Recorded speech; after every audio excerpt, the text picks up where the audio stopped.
hate these filthy neutrals, Kif. With enemies, you know where they stand, but with neutrals, who knows? It sickens me. In this video, we're going to cover everything you need to know in order to play Sins of a Solar Empire 2, starting from the complete basics and bringing you up to the level of a reasonably seasoned captain. Before we dive into this beginner's guide, I do need to say a very special thank you to Stardock for sponsoring this video.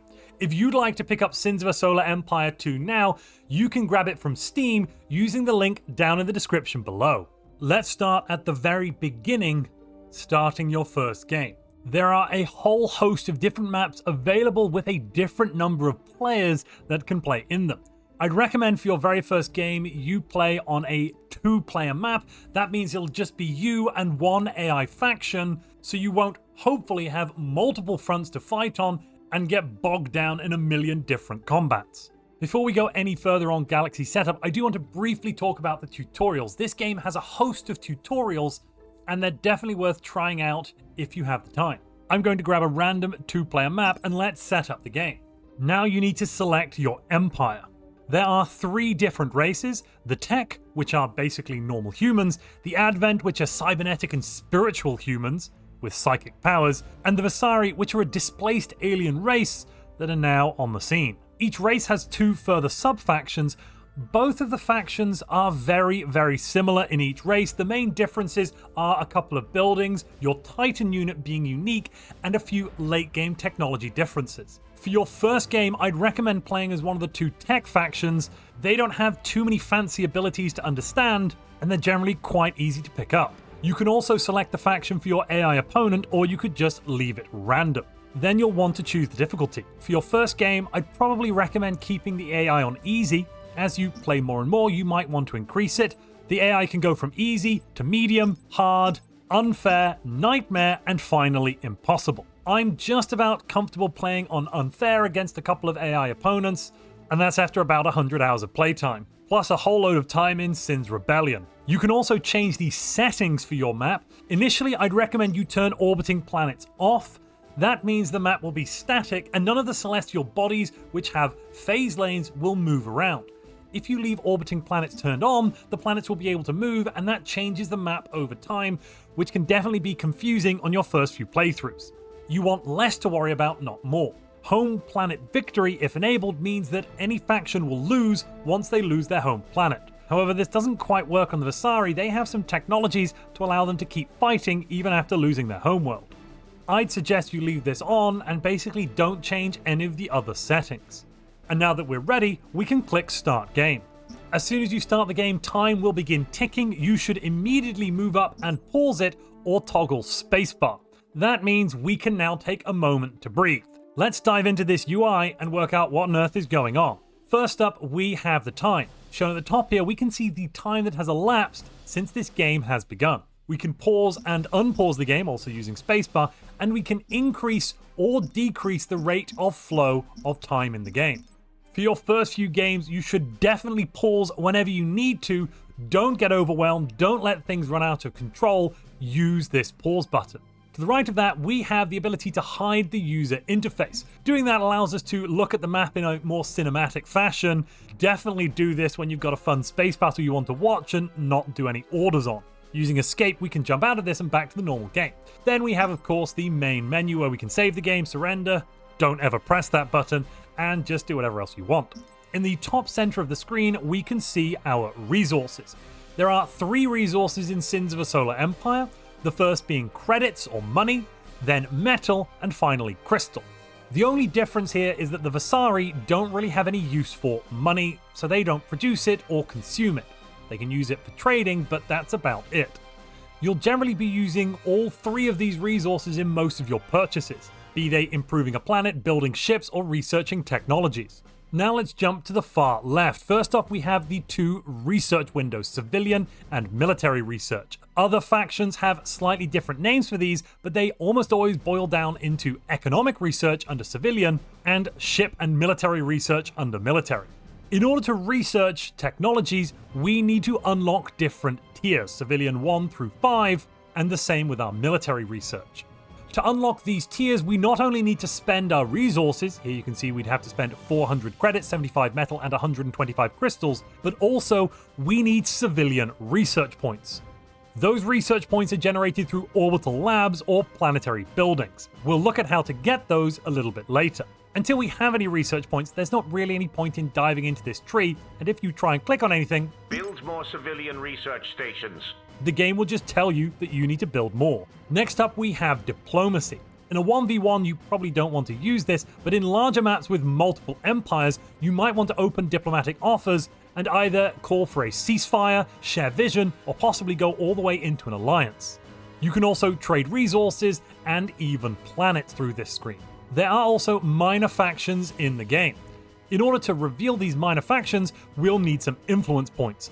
These can be generated through research in the civilian tree, which can give us base influence points, or structures, which when combined with a planetary item can give us even more influence points. Once you have some influence points, you can start revealing these minor factions, which then have powers that you can spend more influence on in order to use. Next, we have military command. Hovering over this tells us our used and maximum supply. Supply is very important in this game. It defines how many ships you can put out into space at any one time. Each ship uses a different amount of supply. It's not just one supply per ship. Through technology, we can increase our maximum supply up to 2,000 for the tech.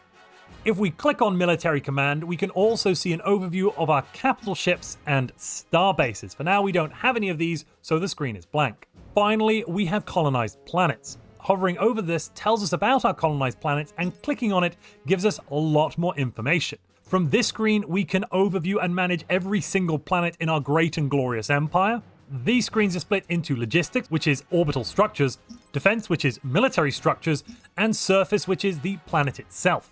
We can also see all of this information for any one planet by clicking on it in the game, at which point it's all down the bottom here. Building orbital structures requires clicking on this button to see which civilian and military structures we can build. Now we know that we need to get some more civilian and military research points. To do that, we can build civic and military research stations. Each station will grant us one research point of its type when completed. To build it, all you need to do is click on it and place it somewhere within the gravity well inside of these two yellow rings. Let's queue up both of those ready for production. Don't forget the game is paused, so nothing is happening right now. Adding those two has brought us to 5 out of 5 logistics capacity used. Logistics determines how many orbital structures we can build in any particular gravity well. To increase the amount of civilian structures we can build, we can increase the logistics on the planet. Every time we click on this, it will begin upgrading, and when it reaches the next level, we'll get additional points. On this Terran world at the maximum, we could go up to 17 orbital slots. For now though, I don't need any more orbital slots, so I won't click on it. We could also build military structures. We currently have just a retrofit bay, which is purely defensive. That's going to help repair our ships. But we could place down Gauss defense platforms or autocannon defense platforms. Once we hit our capacity of 10, we'll need to get more capacity if we want more military structures. To do that, we'll have to increase defense, which is very similar to logistics. But it gives our planet a lot more health, making it much more durable. After defense, we then have commerce and mining. Increasing commerce will increase the credit income of a planet, and increasing mining will increase the metal and or crystal income. Different planets have different resources that can be mined on them. For example, Arctic worlds only grant crystal mining, and volcanic worlds only grant metal. It's definitely a good idea to increase both commerce and mining right at the start of the game. In fact, you could spend lots of money on this to boost it quite high if you feel like it. When that's all completed, we'll get quite a few extra resources, really boosting our early economy.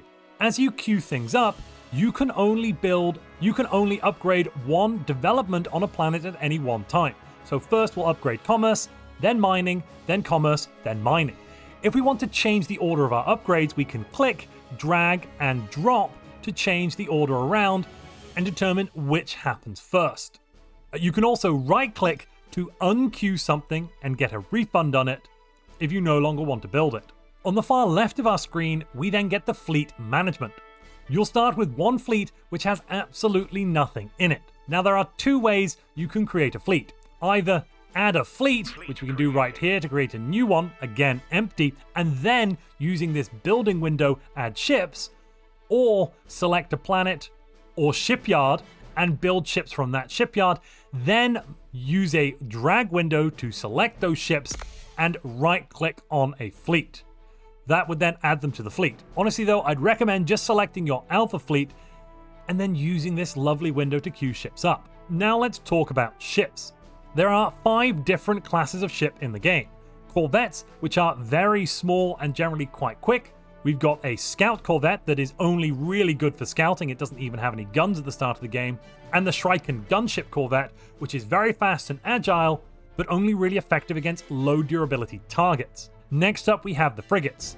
Corvettes and frigates can both be built at your light factory. That's the smaller factory of the two, which only occupies 1 orbital slot.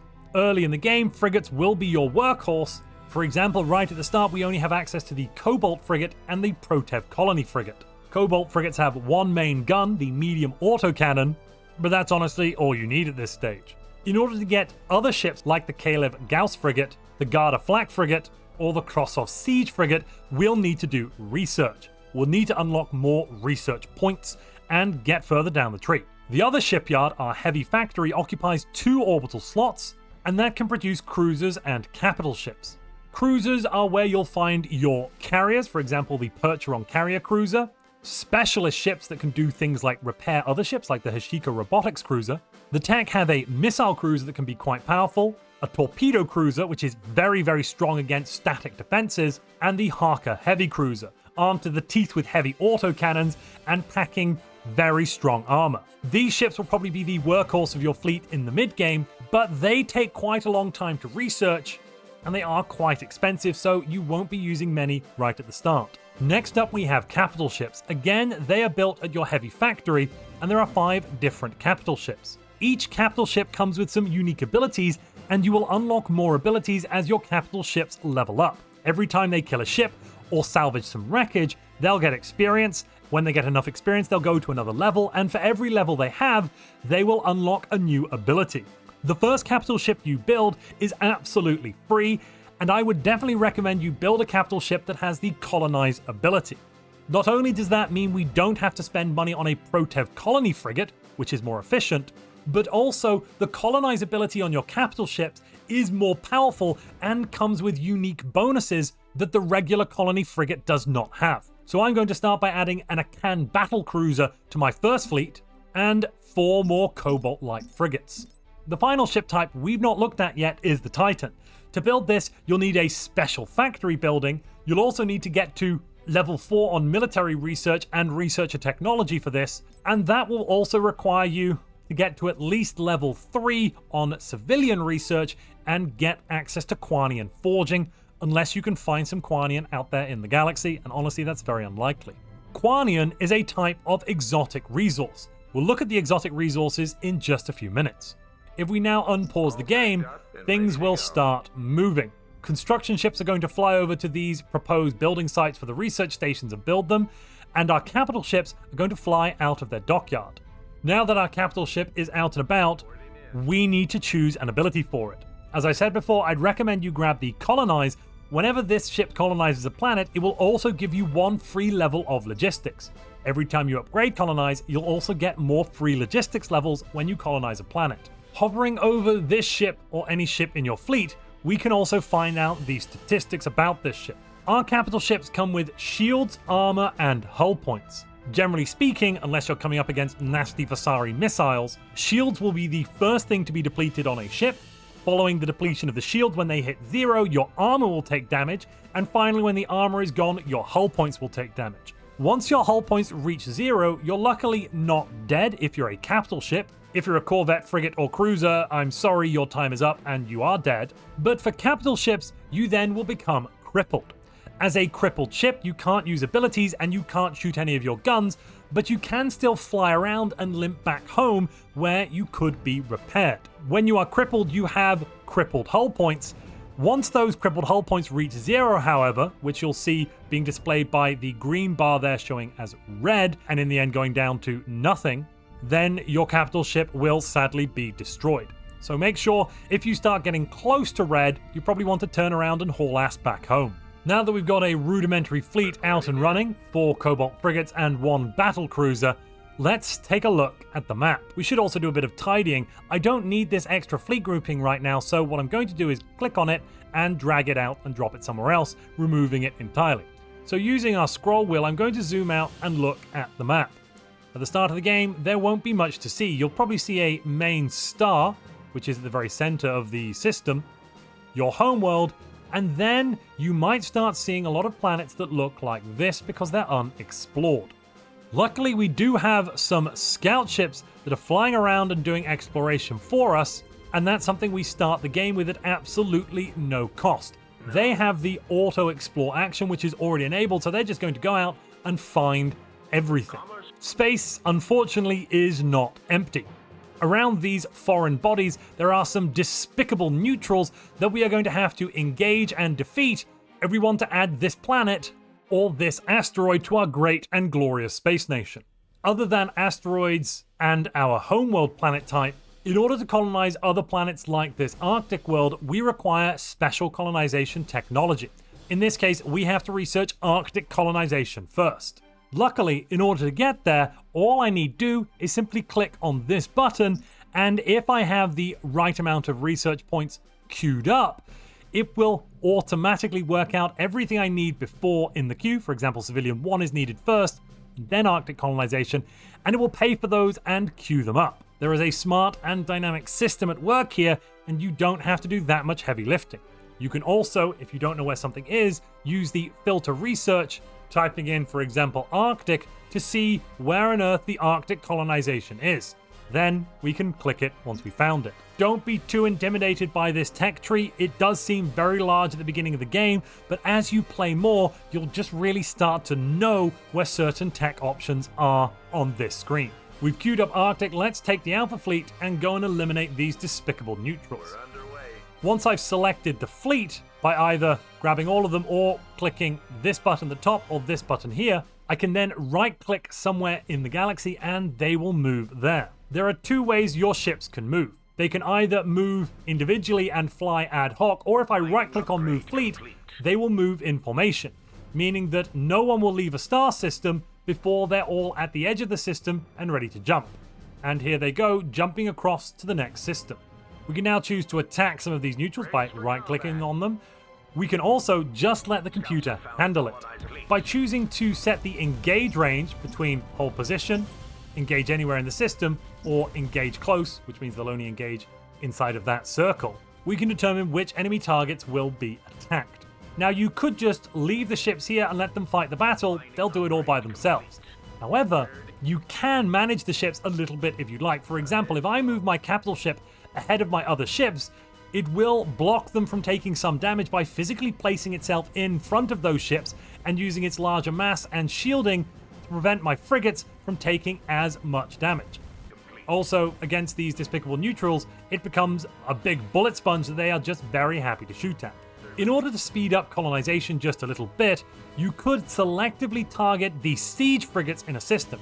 What that will do is eliminate any ship capable of attacking a planet within this system, then allowing you to freely colonize the planet using your colonize action, which is on autocast. That's what the 2 shiny lines flowing around it means. Autocast being that it will automatically cast when there are no ships in the system that could attack the colony, like this siege frigate, and that will speed up your colonization just a little bit. The other thing we've got in this system is a derelict loot. If we bring a capital ship up here, we'll get some resources, some exotics, and some experience, which is excellent, though it will take us a little bit of time to capture it. Once you've founded a new colony, it will start on very low health. You should then begin the process of upgrading it, getting more income from it from either mining or credits, and probably unlocking some orbital slots as well. Here we've been lucky enough to gain another level on this battlecruiser by killing those neutrals, meaning we get another point. The 4th ability is only unlockable once you get up to level 6, meaning you can only grab it as your 6th point. And with getting to level 2 on any specific ability, you first have to spend a point somewhere else. I'm going to grab the mobile trade port, which gives us some trade capacity. We'll look at trade capacity in just a minute, but basically that is the special ability of the tech, who are the Trader Emergency Coalition. Yes, the trader's ability is to trade. Aside from that capital ship ability, grabbing orbital commerce allows us to start building trade ports as an orbital building. These trade ports use up 2 orbital slots, and they give us some trade capacity. Let's take a look at how trade works then. At the top here, I can go and select trade. Then I can see how many export points we have and how many slots are available for exporting. Export points are the blue cubes you'll see. We'll get 1 from every trade post, and we're currently getting 2 more from that capital ship. Export slots are where we allocate our export points. Once allocated points can easily be removed, either by using the plus or minus or left and right clicking. For every export point allocated to goods export, we'll get 2 more credit income per second. For metal and crystal exports, we'll get 1 of those apiece per second, which is very, very powerful. Just a few export points can be equivalent to a planet early on in the game, which is lucky for the tech because their ships generally cost a bit more than anyone else's. Now, the other factions have special abilities which are different. They don't get trade. Honestly, they get something a little juicier, but it is a bit more complicated to use. Next to trade, we have markets. Once you've met the minor factions, you'll then get access to the market where you can buy and sell resources. You can buy and sell metal, crystal, and you can sell exotics.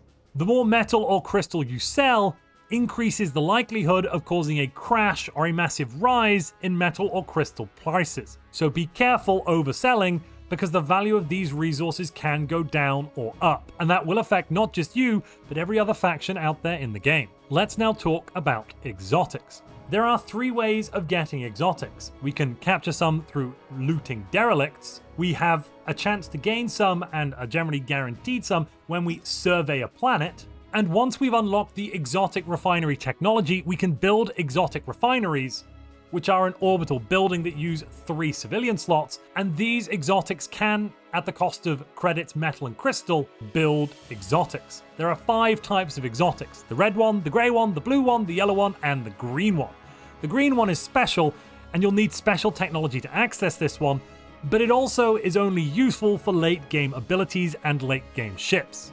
Once we get into tier 2 and beyond, certain technologies require exotics in order to research them. Exotics are also required in the building of capital ships. Not only do you need exotics, but you also need basic resources.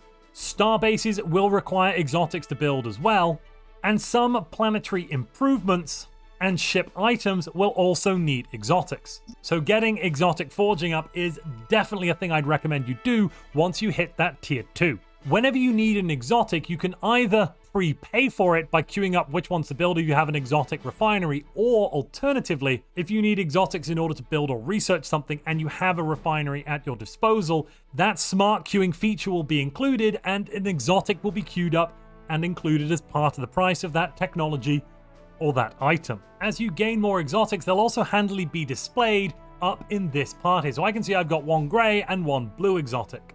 Once you've found those minor factions, you'll also get auctions appearing every now and then. We can spend some of our influence points on these auctions to bid for them, and whoever bids the highest amount will get access to whatever resource this auction provides when the time hits 0. In this case, it's 3 blue exotics, which is quite a nice haul. Fortunately, in just a few seconds, we'll have, yes, there we go, an influence point I can smack into this auction and hopefully win it. Now that we've carved out a small empire for ourselves, we've got 4 individual celestial bodies here, it's time to look at expanding our research. To do that, we need more research points. A great way of getting research points is with the support items, either the military research base or the civic university. Those are available on fully fledged planets and grant 2 research points apiece, along with another bonus. They also allow us to free up some of our civilian slots for things like shipyards, trade ports, exotic refineries, broadcast centers, or orbital extractors. Looking at some of the other planet items, you can use these to further specialize your world. A regional government office will give us more civilian slots and increase our income on the planet, though that is mutually exclusive with a command bunker that is the military version of this, giving us more military slots and more planet health. The media conglomerate increases our culture rate, and for every broadcast center, which is an orbital building, we'll get an additional influence point maximum, which increases the abilities we can use with the minor factions. The Garrison Center, which is an exclusive building for the Tech Enclave, will allow you to get something called Garrison Supply. As long as there are idle light factories, and later on when you have the upgrades heavy factories, up to a total of 125 supply of ships will be created that stay in this system or can jump to an adjacent system for attack or defense. Additionally, those ships do not use up any of your supply, so this is very, very strong. Other items can increase weapons damage for all structures and star bases in the system, or reduce all damage taken in that system.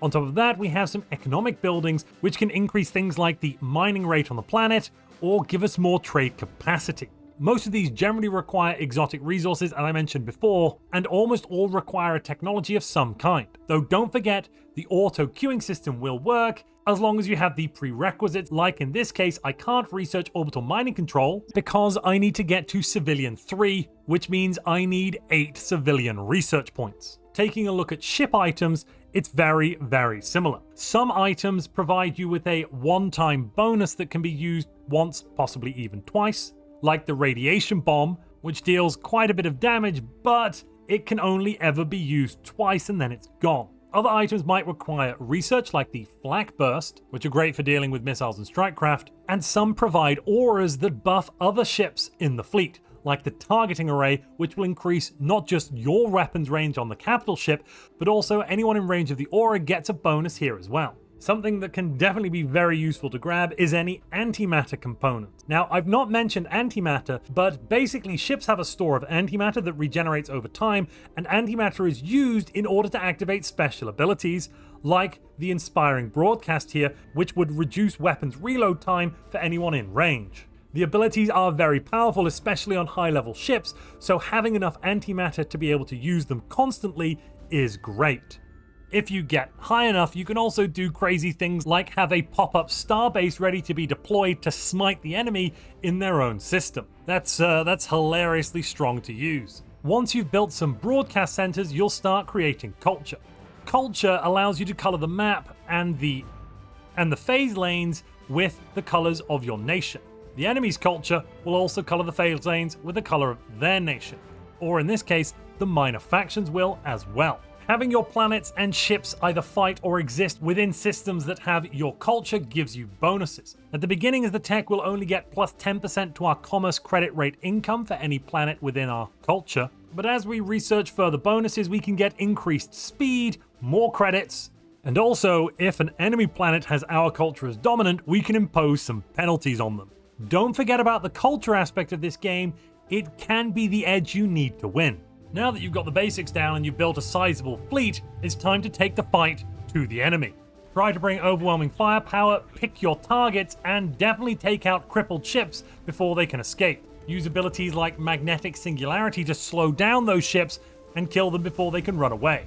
Once you reach an enemy planet and you've taken out any of their defenses or local ships, you should then think about bombarding it. Capital ships, titans, and your siege ships are the only ships that can actually assault a planet's surface. The rest of your ships, like your frigates and cruisers, have no impact on the siege, and they can't reduce the health of a planet. Once a planet's health hits 0, the owner is removed and you can then colonize it. But any upgrades it has will be lost, it will reset down to nothing, and you'll have to start from the beginning all over again. Once you get a new colony, I generally recommend upgrading its defense capacity and throwing down possibly a couple of defense platforms if this is a front line and you don't want to lose it. If you're worried about the enemy coming in and attacking you, some static defenses could swing the battle in your favor. Don't waste resources on this if you don't think this planet will ever be on the front line again.